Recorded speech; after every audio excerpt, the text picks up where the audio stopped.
If you're thinking of pursuing an academic or faculty career, it is common knowledge that one must produce research. How often do we discuss the teaching aspect and essentially our students' experiences?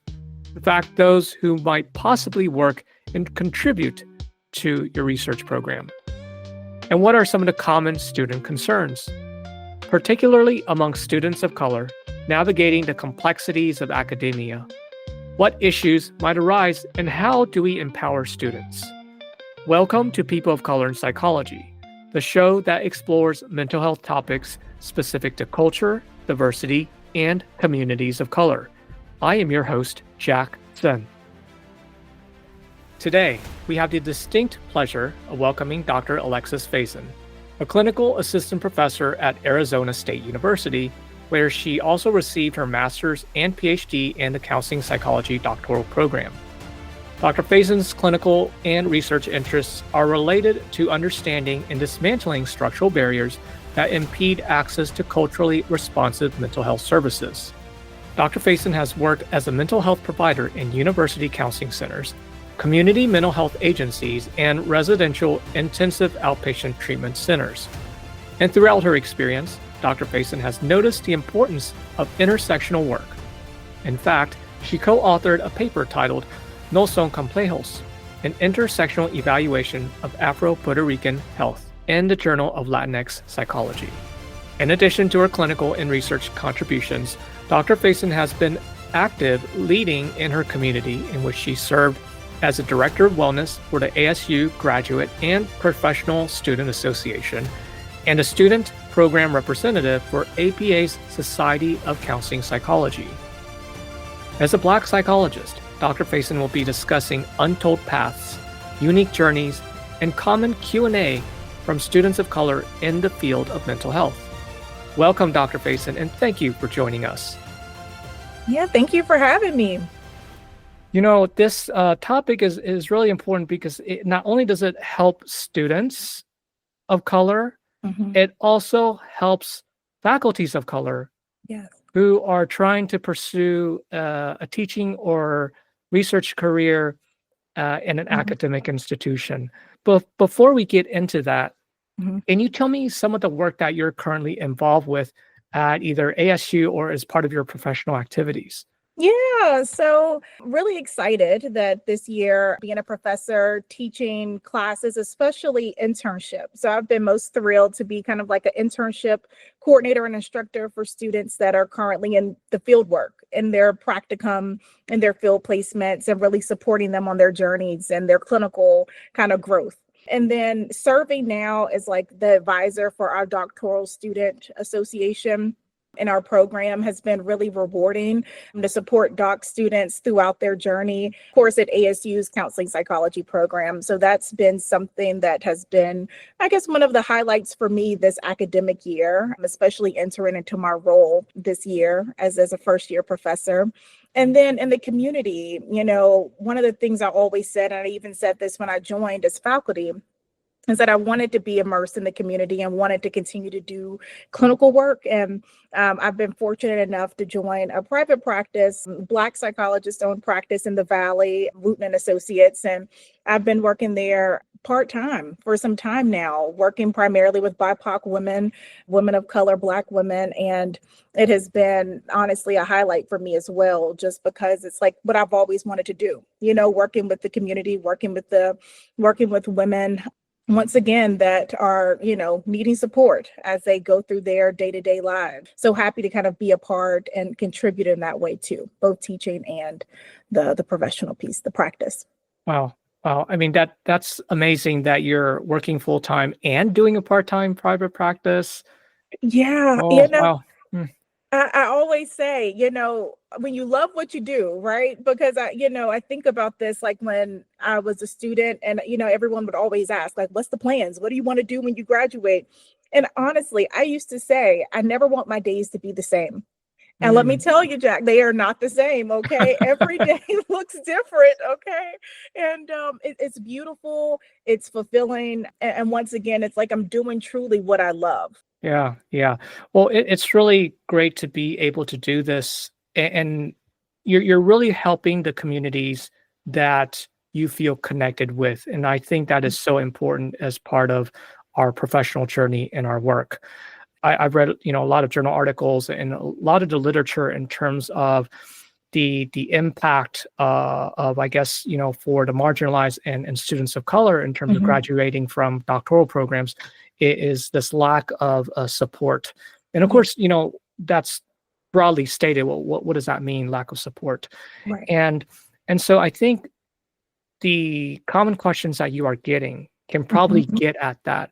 So Yeah. for a lot of our listeners out there, either BIPOC instructors who are Mhm. considering teaching, I hope that this episode can prepare them to Yes. recognize what some of the issues that students are facing these days. Yeah. So Yeah. Dr. Faison, why don't you just share with me some of the common themes or threads that you've noticed? Yes. Well, I'll just start off with the first one that I know many of us have talked about, which is imposter syndrome. I can't tell you how many times I've had students, and even more recently, like within this week, I've had a student recently kind of email me and ask for support as they navigate challenges throughout their journey, their graduate student journey. And, this feeling, this phenomena of like feeling like an imposter has come up for many of them. And oftentimes, obviously, I have space to listen and to receive what they're saying. But when they ask me for their, for advice or what they think that I'm recommending, I often tell them to remove that from their vocabulary, to not say that they're an imposter, they don't belong here. And of course, that seems so easy in theory, right? It's like, okay, just remove it. Don't say that. Like, don't speak that over yourself. But I remind them just in terms of like the system in which they are in, the system that was often never designed for them, depending on the student I'm talking to.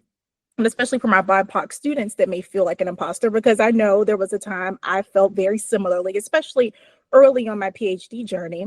It's like, maybe I'm not that strong of a writer. Maybe I'm not Mm, that good at statistics. Maybe I'm not that great, in whatever regard, especially when we're comparing ourselves to our peers, right?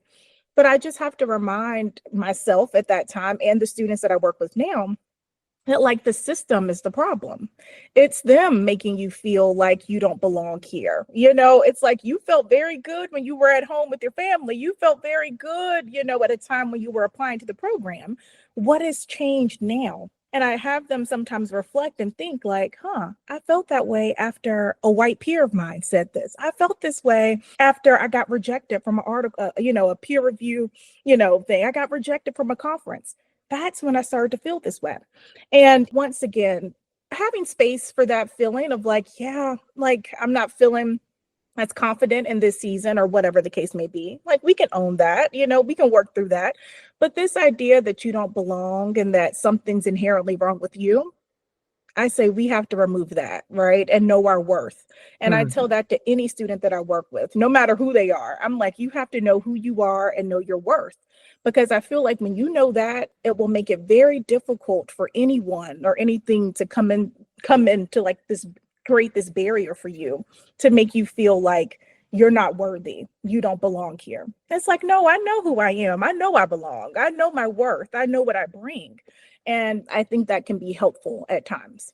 Well, you're also taking it beyond just a recognition of maybe the fault in the system. Mhm. You're taking a step further by asking the students, well, can you think back to when that shift happened? Yeah. And I know, actually, Dr. Coakley, who has written quite a Mhm. bit about imposter phenomena Yeah. and talked about the distinction between applying that concept and, the Eurocentric view as the white student view, as opposed to more of the Black student perspective. I love that you are making this comparison. Wait a second, when did that happen? So helping Mhm. students think critically about Yeah. this. Yeah. I feel like it's important. And I mean, any student that's doing clinical work right now, I mean, any student period, I'm like, self-reflection is key. I'm like, we have to take inventory constantly on the work we're doing with our clients, but also what did that feel like for me? What does it feel like as a doc student right now for me? What does it feel like in my body? Now am I feeling anxious every time I go to an advisor meeting?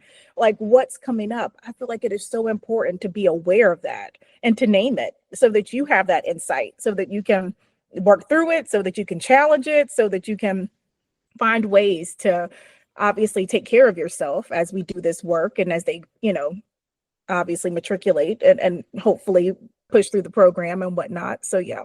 Mhm. And so now on the flip side, right, we Mhm. have the student experience. Now let's also think about the faculty experience Yeah. as they're mentoring students who are coming up with this. Yeah. And maybe this is a personal question for you. So Yeah. when you see your students who I can tell you're just very passionate in helping, they're Yeah. coming to you with this. I also want to prepare future faculty members. Mhm. What do they need to be aware of for Yeah. themselves? Yeah, I think that's a really great question because it's one I've been thinking about this year, especially, with the new year. I like to set intentions for the year. And I think one of the things I put on there was saying no to things that don't serve me. And I think sometimes that also means having to say no, even to a student who I care deeply about, but it's more of like a redirection. It's more of like what my capacity is at this time. So I'll tell anyone that is wanting to enter into academia and faculty roles, it's always to be mindful of like, what is your capacity truly? Like, what are the things that are your priority? What's at the center for you? Because I'll be honest, I think it's really easy to take on.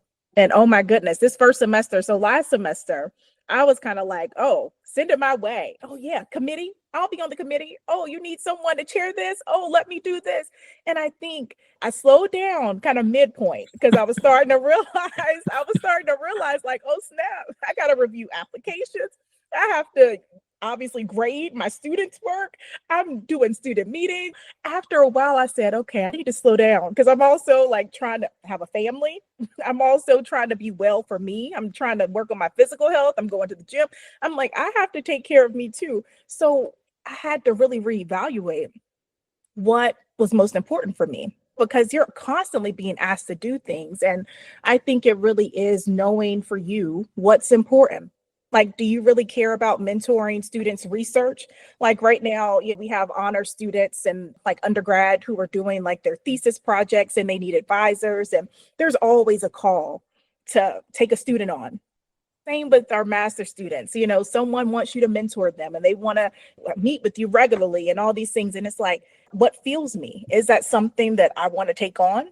Is that something I have the capacity for? Can I do one meeting and say, hey, let's follow up at the end of the semester?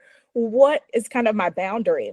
And I feel like that's been something that's really important in terms of setting boundaries. But I think you got to know what boundaries need to be set in order to set them, and I think sometimes you have to go through that process of figuring it out, like taking on too much and then having to give something back, be like, I'm gonna relinquish this to someone else. Thank you for the opportunity, but I'm gonna step back at this time. It's Yeah. finding ways to navigate that and keeping the things that are important for you. Mm.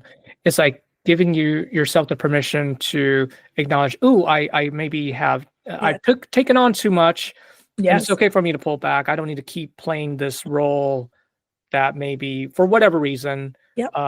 there's not support or resources. I don't need Mhm. to be that person this moment because I need to save and fight another fight for the future." That's so true. And I always say, I think this is the hardest part because I grew up with a family who was always about like when you commit to something, you follow through. Like I think it was almost this message of like, you can't go back on your word. If you say something, like you need to commit to it. Well, we can talk about that, from a cultural perspective, but also this belief that I can't change my mind. And I think it's something that I'm unlearning of like, yeah, I could change my mind. I could say yes to something and then say no. And like that is okay. And not being so overly concerned with, oh my gosh, who's going to fill that role? Who's going to take on this? Oh my gosh, I said no to a student. And who's going to be the person to mentor them? Who's going to be the person to that's not my problem. It will something will, I trust sometimes in the universe and things working out. And I'm like, hey, that's not on me to worry about in this moment. So I Yes. think I have to be true to myself and honor that because that's hard sometimes to say no to things, not knowing what's the follow through, who's gonna pick this up. Because it may not get picked up. And like, can that be okay too? Yeah. Yeah. Oh gosh, there's so many cultural undertones in what you're saying here. Oh Right. gosh. Oh, Yeah. we can take this in so many directions. Yeah. Oh, I feel that. I Oh, feel it. oh. Okay, so just because of time, though, Mhm, let's think a little bit about, I guess, mhm, you know, is there maybe you mentioned the imposter syndrome that mhm, students of color are addressing or bringing up with you? mhm. Is there another very most commonly brought up issue or concern Yeah. that students are speaking to you about? Yes. The next one is a tough subject just because in most PhD programs, most, I won't say all, most, when you apply to work with a faculty member. You apply to work with someone who has a research lab, who has kind of like their specialty of research, and you're saying, I want to do this. I want to contribute to your lab in this way. Well, what I'm finding sometimes is that when students come in and they match with faculty because they match on research interest, they may not match in personality. They may not match in terms of support and what they need. They may not match culturally. There may be some difference, that make it difficult in terms of how they give feedback and how they receive it and kind of the relationship dynamic piece of an advisor and an advisee.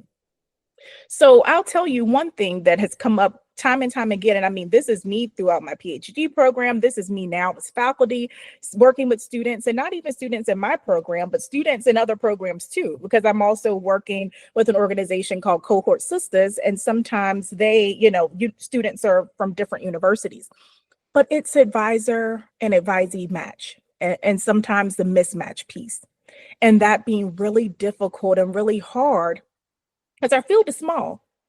So if there's a mismatch or if you aren't getting along with your advisor, there's often all this internalized like fear, guilt, shame of thinking about leaving and going to work with someone else, right? Or trying to advocate for yourself and voice kind of what you're needing and what's lacking from this relationship and this dynamic. And once again, have many, many conversations with students and trying to empower them to speak up and to vocalize their concerns, and to say the things that they're needing, whether it's more compassion, whether it's empathy. I mean, our students are human. I'll say this because I know myself. I had two pregnancies throughout my graduate student journey. I lost my father during my PhD journey. My husband was going through job transitions at a time. Life is happening for all of us, right? Even as students. And I think sometimes we disconnect. We're like productivity, production. You need to be, submitting to a conference every year. You need to be submitting to a journal. You need to be working on your clinical hours. You need to be teaching, building your teaching portfolio. There is so much that we do with students that I think even us as faculty, we can be removed from it. Sometimes we can forget. And then also just the human, like the humanity aspect of like our students are human. They are living lives just like faculty, just like we are too. But I think we forget that sometimes just because we're so focused on the business aspect of like, you came here with a goal. You want to finish this PhD. You're a science practitioner. You need to do research and practice. You can't fall behind on either one. You got a dissertation you got to defend. Where is that progress? So I feel like sometimes students will come to me and say, how do I navigate this? How do I handle when I'm not getting along with my advisor? I feel like they're pushing me too hard and I need to step back. I need a rest. I need a break and I don't have a break. And I said, this is when we have to take risk. And I know it's super hard. It's like when you think about the hierarchy and the power dynamic, Oh yeah. it is like, right, we're asking students who don't have a lot of power, right? And I remember that feeling of like, I'm about to say something that may challenge them, that may make them feel a way of like, this is what I'm needing. Okay. I don't want to take a leave, but I need some room to breathe. I need to be here for my family. I need to have cutoff times of like, I'm not working on Sunday. I'm not responding to emails after 6 o'clock. I have a family to tend, So like really trying to even set boundaries as students. And I know that's hard, especially when you're like, I gotta respond fast to my advisor. They've reached out. I gotta because we're Yeah. like, we're like trying to make it look, we're trying to build this relationship and we're trying to show them we're professional. We can do the work. We don't want to complain. We don't want to like let them know that we're struggling because we don't want that to look poorly upon us, of like, oh, they can't handle this. They don't need to be up for this fellowship. I'm not writing them a letter to go do this thing if they can't do the coursework, whatever. So it's like there's all of this power that our faculty holds sometimes when they write letters for us, when they recommend us for things. And I think sometimes students feel stuck. They feel stuck and not, and So sometimes they say nothing. how would they address this, especially with students of color, Mhm. asking for a little bit of help or assistance to Yeah, navigate this? Would imagine and wonder about how students of color, them asking for this help is going to yeah, come across differently of course. than who is not a student of color. Yes. Yes. Because I feel like here's what runs through all of our minds. And this is what ran through my mind when I reached out when my father died, because I was like, I don't want to like make this feel like I'm asking for extra attention or that I'm asking for a handout, that I'm asking them to not do my TA or RA duties. So the whole time my dad was in the hospital, I was TAing, I was doing lectures, Oh I was doing gosh. all this stuff. And I'm like, at some point I did pause and I said, I need to tell my advisor. I need to tell her how serious I think this is. And they were so gracious. They were like, don't worry about your coursework. Don't, like I think I had a lot of support because at some point I realized that I couldn't continue to function like nothing was happening because life was happening in front of my eyes. And I think it took taking the risk. It took talking to my partner, for one, who's always been my biggest supporter. And he was like, Alexis, I think you have to actually say that this is something serious. Like, this isn't just me visiting home and taking a little time with my family. This is something more, like that's going to require one, more emotional energy and capacity. We're now talking about plans and stuff, and it took a toll. So I'd say I'm obviously in this position now, but empowering students to like take the risk and be bold in stating what you need. Because here's the thing, if they tell you, oh, we don't care, or they say, you know what, you need to separate, you need to go talk to someone else about the mental health stuff or whatever you're going through, that doesn't pertain to the professional piece. That lets you That's a red in. flag. That's a red flag. Yeah. That gives you some data. Just like I say, anything with clients, I'm like, everything is data. That gives me some insight now into who I'm really working with, who I've committed to doing research with, Right. And do I want who's to do going this to for the be next on four my to six years or dissertation. so? Yes. Yeah, no, I don't want that for me. And I feel like that's really hard, right? Because you're like, well, I'm not going to start all over just because this Mhm. person said this thing, right? Maybe, maybe not. That's a choice that we make, that you may have to make. But I'll say that in those moments, closed mouths don't get fed.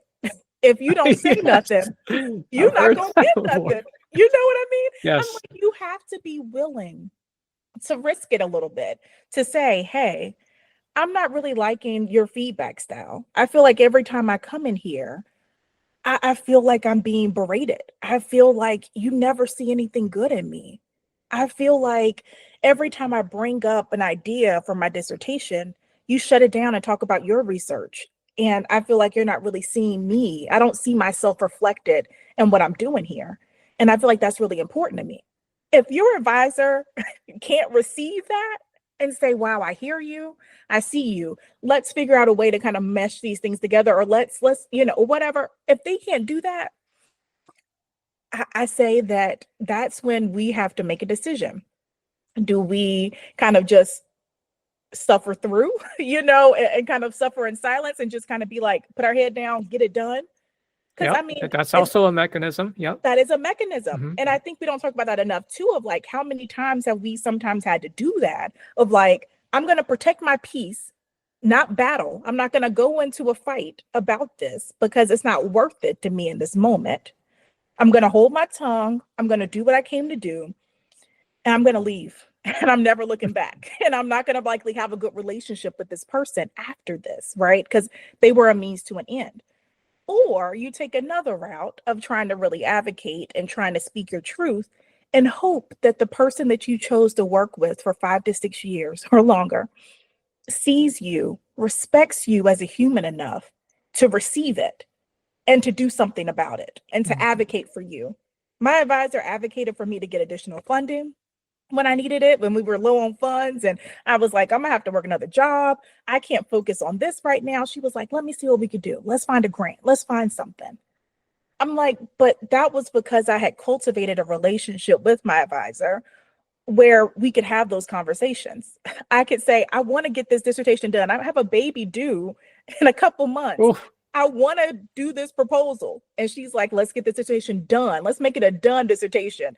And let's find a way to make that happen and not do this big elaborate thing I was going to do that was going to take me some time. yeah. I'll do that later. And I'd But imagine that, that opportunity, that type of support happened because you took that risk to convey, hey, yeah, here are my needs. So now, in thinking about this ongoing work and support that you're providing, this yeah. also just the contributions that you've done, can you share with us any memorable events and circumstances that influenced how you got into this work? Yeah, I'll likely say being a college advisor. So, right after college, so I graduated from UNC Chapel Hill. And at that time, I'd actually applied to grad schools. My senior year, I was applying to PhD programs right out of undergrad. Got a few interviews, but I didn't get in. And I remember feeling defeated at that time. In 2015, I'm like, oh my goodness, I'm about to graduate. I have the psychology degree, can't do anything with it. What am I going to do?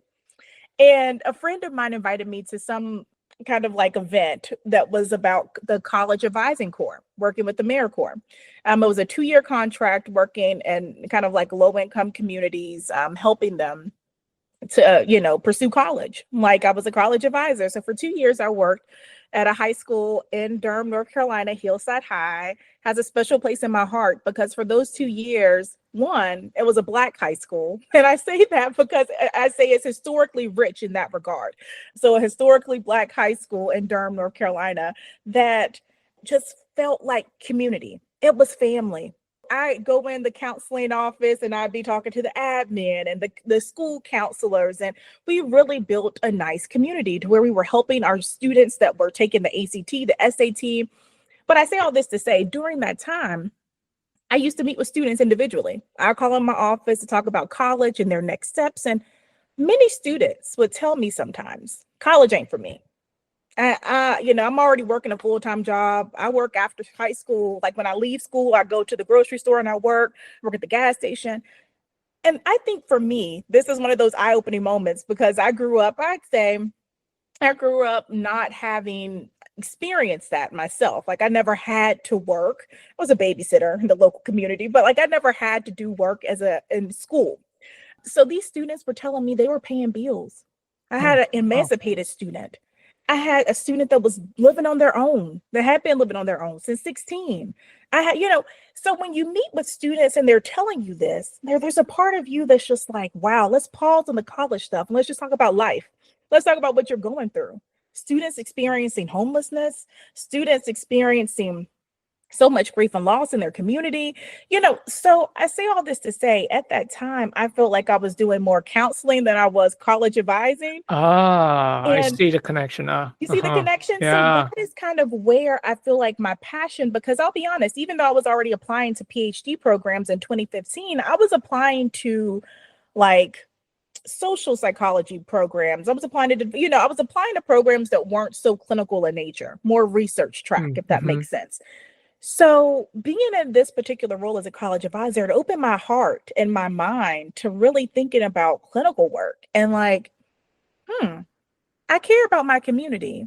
I'm hearing the need here because before I talk about them going to college, we got to talk about their What's happening motivation. right now? Yeah. We got to talk about like their basic needs, literally Maslow's hierarchy. Like we got Mm-hmm. to talk about safety and like their security. And so many of them didn't have that. They were like, it's going to be on me. I don't have a fund. I don't have, I'm probably not going to get a scholarship. Like there was all this negativity and doubt surrounding it. And it also opened my mind to trade schools, to other opportunities that weren't just 4-year college. Because here I am, just recently graduated from college. I'm all pumping and, I'm doing college tours. Then we started to do more community college. Then we started to talk about more trade school. We had a beauty school come in. And I think that was like the beautiful part for me because it was like, hold on here.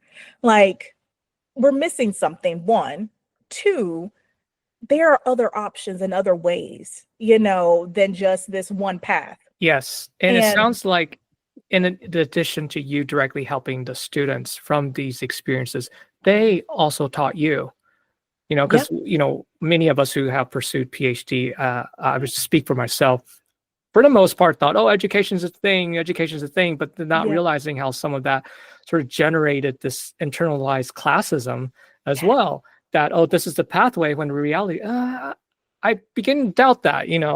So, same. yeah. Now, I think earlier you alluded to some of the challenges already Mhm, mentioned here. However, this is something I ask all my guests, and mhm. that is, in your career as a person of color, what were some challenges that you faced and overcame that you would be willing to share? Yeah.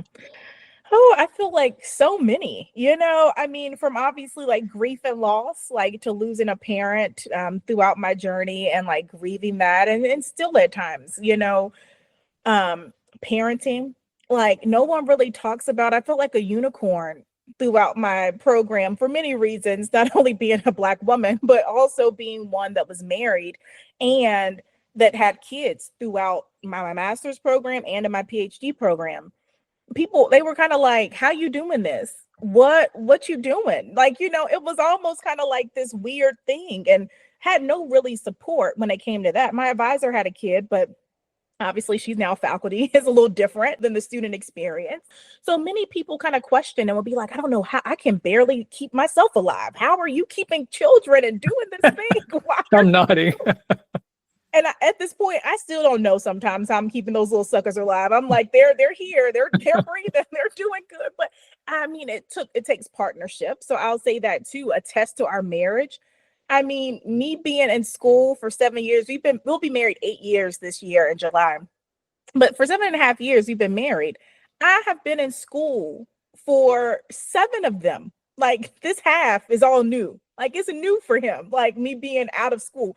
So just imagine like the toll that eventually takes of like, I have evening classes. I'm doing clinical work in the community free. He didn't understand that. He was like, what you mean you got to be at this clinical site 20 plus hours a week and they're not paying you? I was like, it's practicum. It's what they're having me do. So he was holding down the fort for a lot of it. He was, watching our children. He was, I mean, really like supporting me throughout this entire time. And it took its toll because he's like financially, it's like he's, on its own kind of handling it. What we get $20,000, 17, $20,000 a year to do, TA ships, Oh, yeah. RA ships, Oh, yeah. So we've done that for 7+ years. So now we're at a point where he's like, whew, I am so glad you were done with school and that we can now revel in this new free time. We go to the gym together sometimes in the middle of the day, and he's like, this is nice, Yeah. because he works from home, he's in tech. So he's like flexible and free. And I've been so bogged down these past 7 years between all the responsibilities. And I mean, now there's still responsibility, but it feels different to be on this side of things. So yeah, financial for sure. Like I told you about the need for a scholarship or extra grant at a time. Like we don't talk about the financial cost of being an adult. And I mean, yes, for all of us that are adults in grad school for sure, but like having like real lived responsibilities. Like I have to pay this car note. I have to pay, we lived in a townhome for years. I have to, pay this rent. Everybody else is rooming up, buddying up 3, 4 to an apartment. Uh, It's me and my husband, okay? And we got to pay this $1,400 rent. And my stipend is less than that. And he's working, and so it was all of those things. And then add kids in the mix. I'm like, Hmm. how are we doing this? And there was a few times where I'm like, what were we thinking? We weren't ready for this, but hey, I always say, you get ready, you figure it out, and they are thriving, they are good. So yeah, those are some of the things that I do definitely encounter. Health scares, like I had difficult pregnancies because I was so stressed and working so hard. I had preeclampsia, had both of my kids were preterm babies, like, or premature children, babies. And I realize, and I tell anyone now, that that stress that you put on your body, and I mean, we know this from a clinical perspective too, of just chronic stress, why I have hypertension and working on that right now too. It's like, yeah, it's not worth it. It is not. One of the things I tell all the Black women I work with, I'm like, you think it's, yes, the job, yes, the chronic stress from your job, yes, the chronic stress from unhealthy relationships and toxic family members, all those things, but that stress is going to kill you more than anything else. Okay. And I feel like that is the thing that even I have to remind myself of, like, some things are just not worth it. It's Mm, not worth it if it's going to cause me additional stress and it's going to be a burden on me. I say, I try to have peace most of yeah. my life and most of the time. I'm like, if it brings me chaos, I don't want it. It's not for me, No, you know? no, it's kind of overcoming some of those challenges is also being aware of who you surround yourself with. For instance, having great support system is going to be key. You need to start nurturing those support systems, um, Yeah. and also learning again, kind of boundary setting, even with like the students, learning how to recognize the edge of what you can take on. So the other part too, I'm curious about, what does it mean for you to be a Black psychologist? Mm.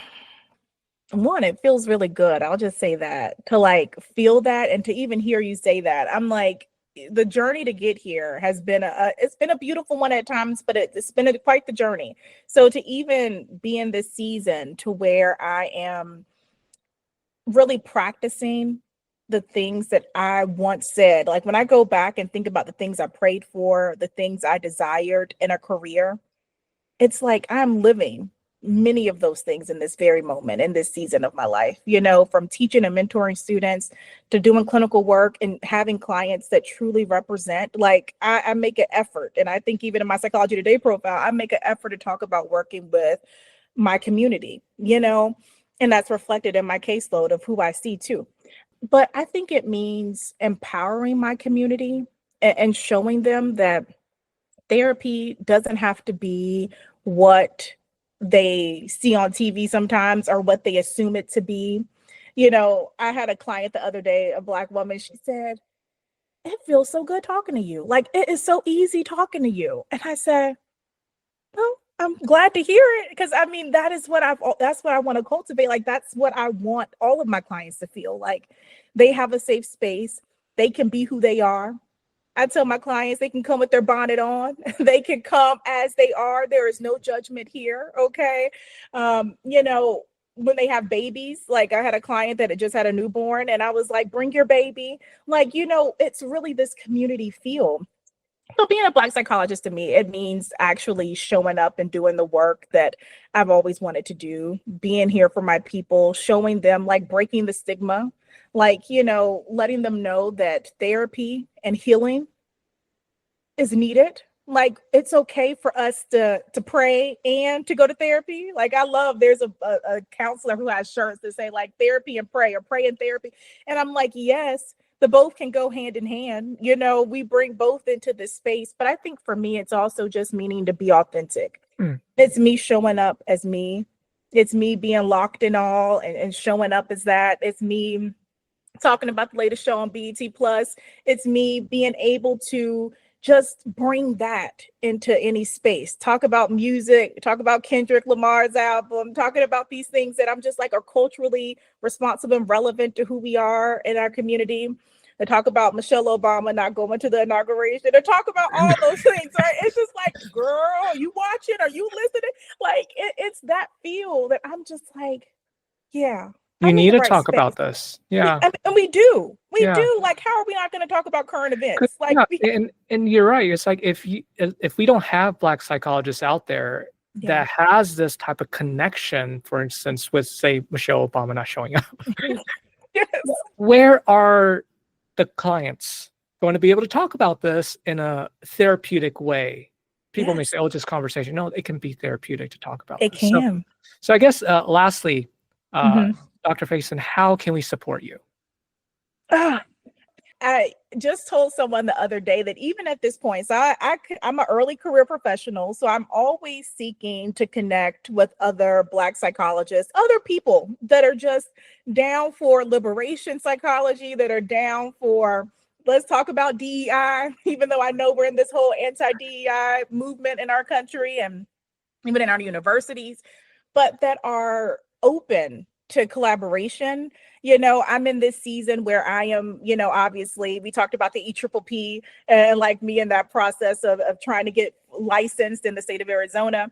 But generally speaking, just looking for community, even now as early career professional, when I go to conferences, I tell my students, like, it's still weird for me going up to people and being like, hi, I like your research. Like, you're kind of cool. I see you on Instagram. I like, it's so weird sometimes. And I feel like that's a growth edge for me of like taking some ownership and just saying hello and just being like, this is who I am. Who are you? And just having those conversations. But I think in this season, that is what I welcome most. I welcome community. I welcome anyone to connect on LinkedIn. I think I'm now starting to use that more. I don't know if that's just me in this new professional career era of mine of like, oh, let's connect on LinkedIn. Let's share kind of what we have going on. Let me find ways I can support you to support me and my teaching. I always look for guest speakers for my courses and classes. I'm working right now on a Black psychology course development. So of course, any materials, I'm always immersed in new books that are coming out by some of our Black psychologists in our field of counseling psychology. I have a few that are on my deck to read to try to incorporate into my course development. So any of that, I welcome. And like I say, the community piece, even connecting with you, like it's been nice. It's been a pleasure. So what I'll do is definitely include your LinkedIn information on our show notes, as well as the article that you wrote. Thank you. So Dr. Faison, again, thank you so much for your insights and just your mentorship with the students, as well as just thank you so much for your time. Yeah, I appreciate it. Thank you for creating space for us to have these conversations. I feel like it's really nice to see you using this platform to connect with different BIPOC psychologists and to get not only information out to other viewers and listeners that are in the community, but also those that are aspiring to be in this field. So thank you for that. All right, you bet. You take care. Okay, you do the same. Bye. A huge thank you to our listeners. If you enjoyed this episode, please share and subscribe to People of Color in Psychology. You can also support us by registering for continuing education courses or making a one-time donation on the Multicultural Counseling Institute's website. Your feedback is important to us, so feel free to send an email, a message on LinkedIn, or leave a voice message on our website. Until next time, this is your host, Jack Sun.